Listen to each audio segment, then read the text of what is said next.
So whenever I start something new, what I try to do is I use this strategy that I learned, and it really works well. And I've tested it, and like I said, it really works well. I use this strategy of giving it 3 months. A lot of people, they give their ideas 30 days to develop, and it's just not enough time. So I give it 3 months. 3 months to see how that's going to go. So it's 90 days, you might want to call it, but I focus on just the 3 months.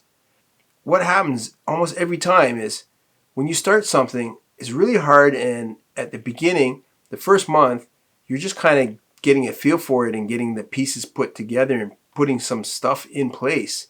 But you don't really have your flow yet. You don't really have your rhythm.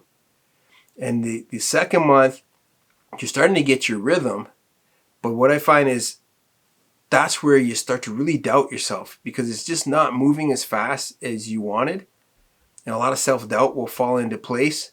And that's usually the point where if I don't have this 90-day, this 3-month plan, this 3-month commitment to this developing this idea, if I don't have that in place, I'm going to quit.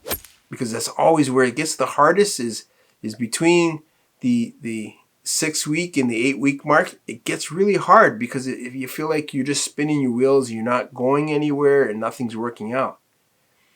So what I do is I always look at, by that time, when I know by the 6 weeks, the excitement and the motivation of just starting is worn out, and the results that I'm getting are never as big as what I anticipated and what I hoped for.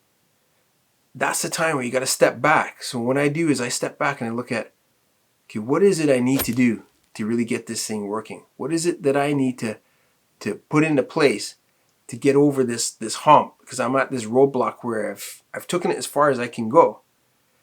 And what that usually is that I need to bring some other people in. I need to get help in either marketing or editing or whatever it is that I'm doing. So for a YouTube channel, it was marketing. It was like, I need to attract my audience. I need to get to where my audiences are. And the best way for me to do that is to hire some marketing people to get my videos out there so people can see it. And then they will resonate with it. The people that are supposed to see it will resonate with it.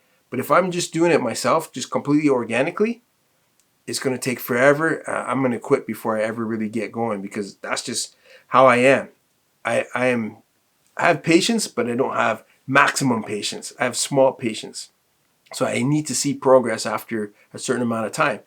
But by having that 3-month commitment, by using the 3-month plan, by the time I get to that 6 week, the 6 to 8 week where it gets really, really tough, because I know I'm committed for 3 months, I'm going to figure out a way to get this to work. I always find a solution that gets me over that hump. And then I start the next phase of the 3-month plan. So when I'm growing my business, I have the first phase, and I'm working on this for 3 months. And then no matter how fast or slow that goes, I don't start the next phase until I really feel like that first part is working and it's kind of on autopilot and I know what I'm doing. I got a good rhythm and a good feel for it. Then once I know that's happening and that's good, then I move on to the next stage of developing the business, or the next stage of developing the marketing, or whatever it is that I'm doing. So that's the strategy that I use to really build more success in everything that I'm doing.